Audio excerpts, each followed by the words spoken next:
प्यारे बच्चों, मैं DS मौर्य आज एक नए वीडियो के साथ। ये वीडियो क्लास 9th और 10th दोनों के लिए है। जो अगला क्वेश्चन आपके परीक्षा में आता है वर्ब फिलिंग का, यानी जिसमें सहायक क्रियाएं भरनी होती हैं, उसी के बारे में कुछ बताना है। तो प्राइमरी ऑक्सिलरीज यानी प्राइमरी सहायक क्रियाएं देखें। जो वर्ब्स यानी जो क्रियाएं किसी टेंस का निर्माण करने अथवा मूड प्रकट करने में फुल वर्ब्स की सहायता करती हैं, यानी मेन वर्ब की सहायता करती हैं। फुल वर्ब का मतलब मेन वर्ब, उन्हें ऑक्सिलरी वर्ब्स कहते हैं। इन्हें हेल्पिंग वर्ब भी कहा जाता है, यानी सहायक क्रिया भी इन्हीं को कहा जाता है। ये दो प्रकार की होती हैं, प्राइमरी ऑक्सिलरी और मॉडल ऑक्सिलरी। आज यहाँ पर केवल प्राइमरी ऑक्सिलरी का अध्ययन करेंगे। प्राइमरी ऑक्सिलरी वर्ब जो होती हैं ये सेंटेंस में प्रयुक्त होकर सेंटेंस के टेंस को वॉइस, नेगेशन यानी नेगेटिव सेंटेंस, इंट्रोगेशन यानी प्रश्नवाचक और एम्फेसिस यानी जोर दे के कही हुई बातों का निर्माण करते हैं। ये मुख्य रूप से तीन होती हैं, बी, हैव और डू। बी अगर लिखा हो भरने के लिए तो बी का मतलब होता है is, am, are, was, were, be, been और बीइंग, यानी इनमें से कोई भी भरा जा सकता है।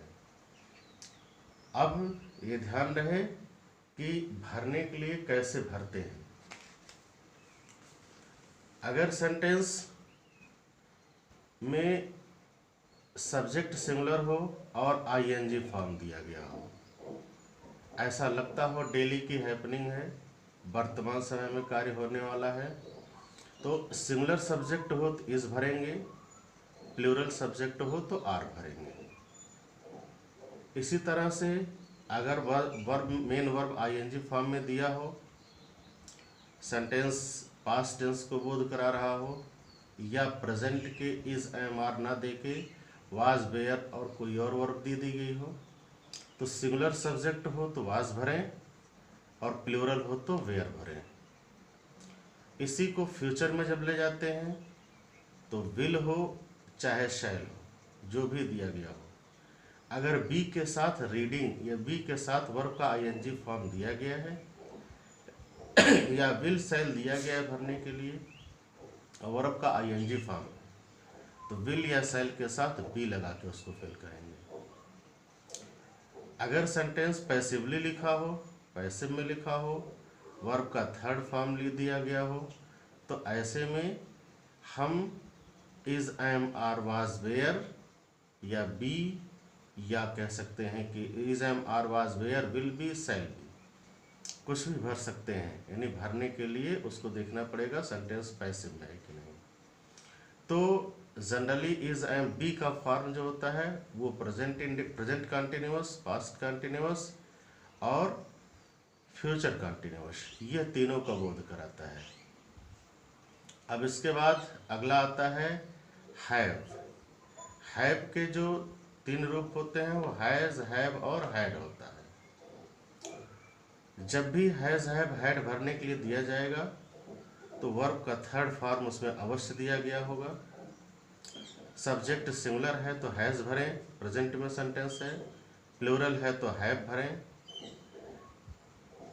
पास्ट का सेंटेंस हो तो कोई भी सब्जेक्ट हो तो हैड भरें, और अगर सेंटेंस पैसिवली लिखा हो तो बीन के हैव के साथ बीन या हैड के साथ बीन फिल किया जाता है। अगला तो तीसरा आता है वो डू आता है।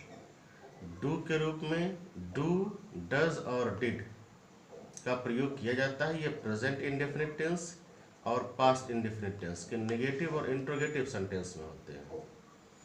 तो इसमें जब भी नॉट दिया गया होगा, सब्जेक्ट सिंगुलर है तो डज नॉट हो सकता है, प्लूरल है तो डू नॉट हो सकता है।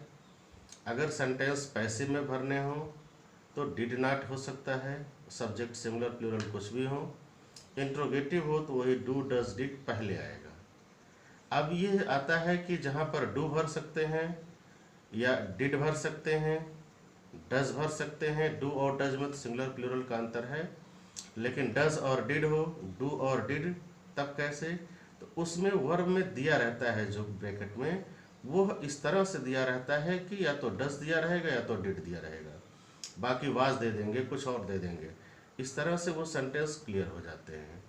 तो इतना ध्यान दें कि इनको फिल करने के लिए जो एक्सरसाइज साथ में लगाई जा रही है उसको फिल कर लें।